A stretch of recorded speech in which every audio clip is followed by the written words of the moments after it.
Story number 1. The shadow at the window. Maya had never been afraid of living alone. After moving into her small house on the edge of a quiet town, she found the solitude comforting. Her house was cozy, surrounded by a thick line of trees that made her backyard feel secluded and safe. But that feeling didn't last. It started one evening in late November. Maya was curled up on the couch, a mug of tea in her hands, watching a movie. The sun had set hours ago, and the house was dark, except for the glow of the TV. Halfway through the movie, she thought she saw movement out of the corner of her eye, a shadow flitting past the living room window. She paused the movie and turned toward the window. The curtains were drawn, but she could feel it, that strange sensation of being watched. Shrugging it off, she went back to her movie. It was probably nothing. But the feeling didn't go away. The next night, as she was doing dishes in the kitchen, she caught her reflection in the window above the sink. And something else. A dark shape, just behind her, standing motionless. Maya spun around, her heart racing. The kitchen was empty.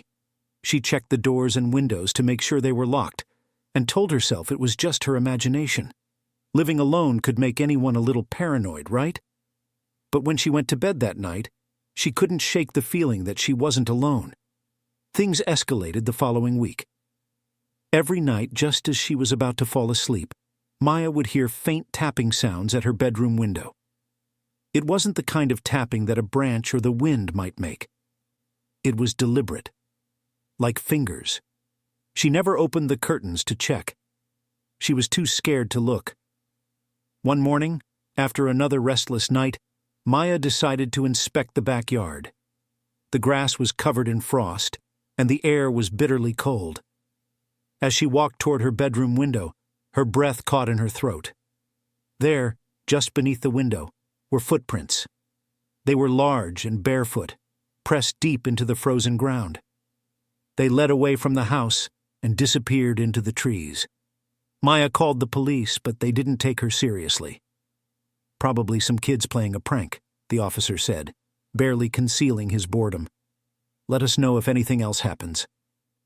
That night, Maya locked every door and window, drew all the curtains, and sat in the living room with every light in the house on. It didn't help. Around midnight, the power went out. The house plunged into darkness, and Maya's heart began to race. She grabbed her phone and turned on the flashlight, its beam casting eerie shadows on the walls. And then she heard it. The tapping. It wasn't just at her bedroom window this time. It was everywhere. The living room, the kitchen, the hallway.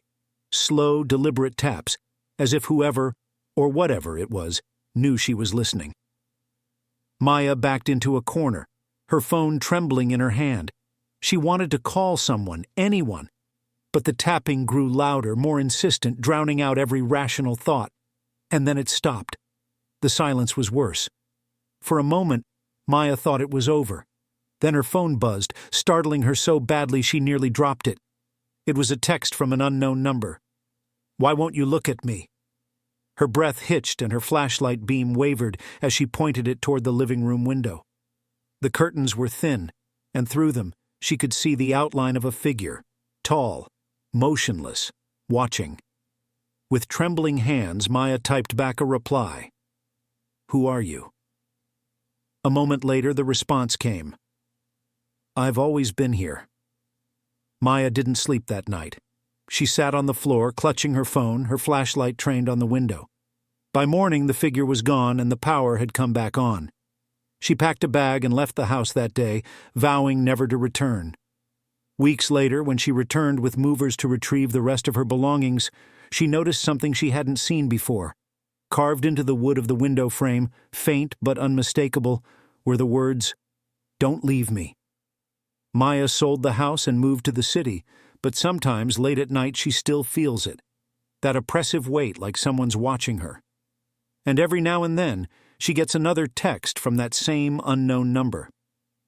"I can still see you." Story number 2. The doll in the basement. When Lucy's grandmother passed away, the family inherited her old house, a creaky Victorian home that had stood for over a century. No one wanted to live there. It was too far from the city and felt heavy with the past. Lucy volunteered to clean it out and prepare it for sale. She wasn't particularly close to her grandmother, but she felt it was the least she could do. The house smelled of dust and mildew, its wooden floors groaning with every step. Most of the rooms were filled with old furniture and knickknacks that hadn't been touched in years. But the basement was different. Her grandmother had always warned her as a child never to go down there. Lucy had never questioned it, assuming it was just an old woman's superstition. Now, standing at the top of the basement stairs, she hesitated. The door creaked open with a sound that made her skin crawl. The air that wafted up was cold and damp. Lucy found the basement cluttered with old boxes, broken chairs, and cobwebs. She was sorting through a box of faded photographs when she noticed something tucked away in the corner. A small rocking chair. And sitting in the chair was a doll.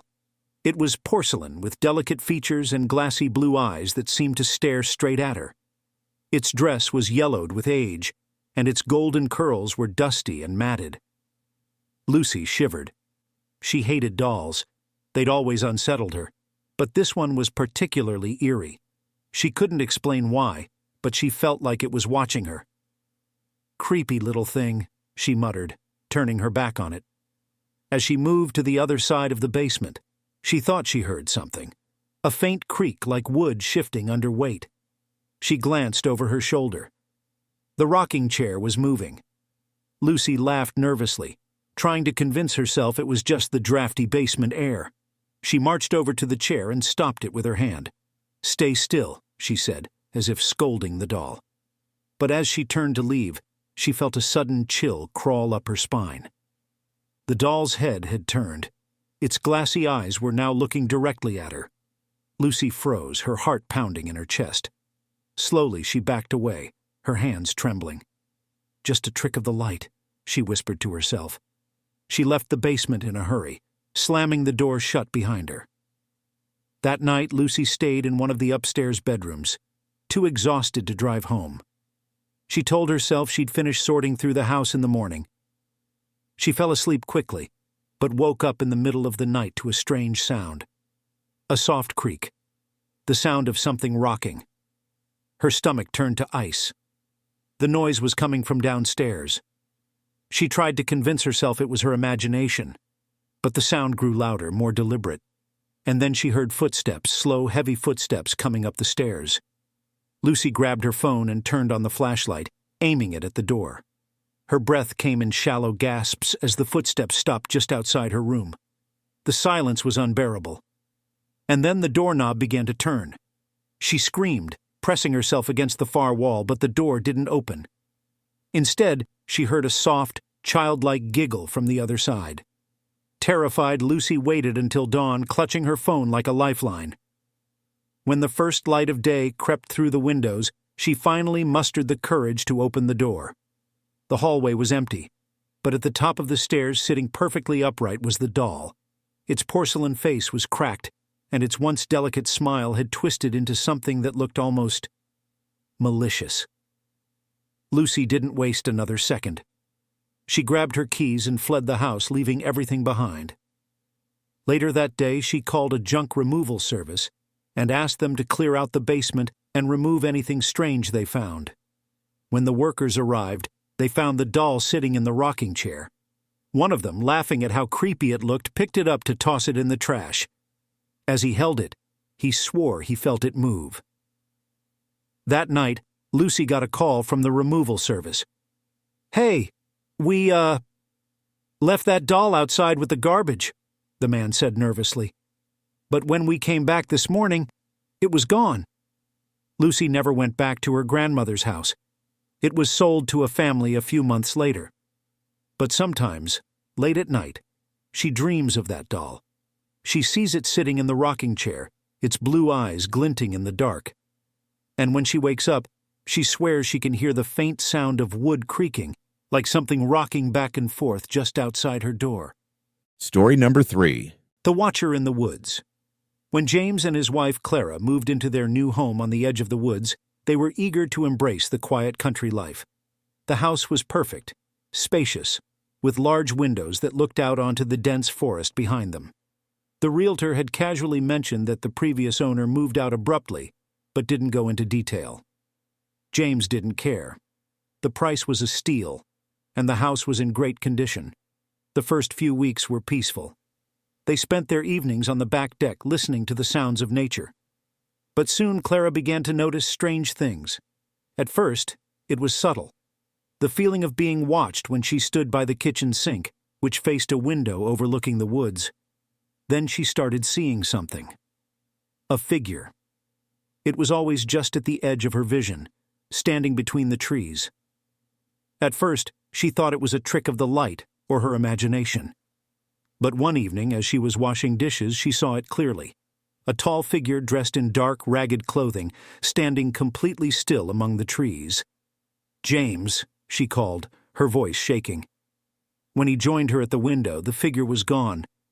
"Probably a hunter or a neighbor," James said, trying to reassure her. "This is a rural area. People wander through the woods all the time." But Clara wasn't convinced. The sightings became more frequent. Clara started keeping the curtains closed, but even then she swore she could feel eyes on her. One night, while James was working late, Clara heard a strange tapping sound at the back door. When she peered through the peephole, no one was there. But just as she was about to turn away, she caught a glimpse of movement, a shadow retreating into the woods. When James got home, she told him everything. He brushed it off, but he agreed to install cameras around the house for her peace of mind. The cameras didn't catch anything unusual for days. But then, one night, they recorded something chilling. James was reviewing the footage while Clara slept. He fast-forwarded through hours of stillness until something caught his eye. At 3:17 a.m., the camera facing the woods picked up movement. A figure stepped out from the tree line, walking slowly toward the house. It was tall and thin, its movements unnaturally jerky, like a puppet on strings. James watched, frozen, as the figure approached the deck. Then it stopped, tilting its head as if listening. And then, it looked directly at the camera. Its face was pale, with deep, hollow sockets where eyes should have been. James quickly checked the live feed. The figure was gone.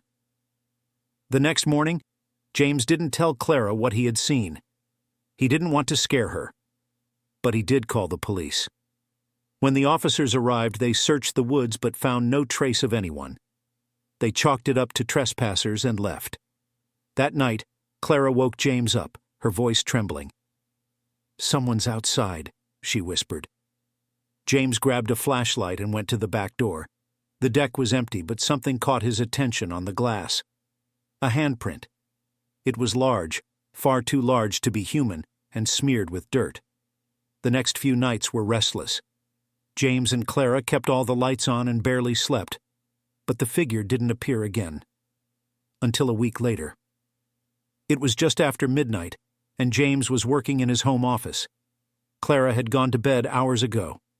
He thought he heard something, a faint rustling sound outside the window. When he pulled back the curtain, the figure was there, inches from the glass, staring in at him with those hollow sockets. James stumbled back, his heart hammering. By the time he gathered the courage to look again, the figure was gone. They decided to leave. James and Clara packed up the essentials and stayed with Clara's sister in town. But before they left, James checked the footage one last time. What he saw made his blood run cold. The figure had been there every night, standing in the same spot at the edge of the woods, just watching the house. And in the final clip, as James and Clara were loading their car, the figure stepped closer, stopping at the edge of the driveway. It tilted its head again, as if memorizing them. Even now, in the safety of their new apartment in the city, James and Clara can't shake the feeling that they're still being watched, and sometimes late at night they hear faint tapping at their window. When they check, there's never anyone there. But in the morning, they always find the same thing, a single muddy handprint.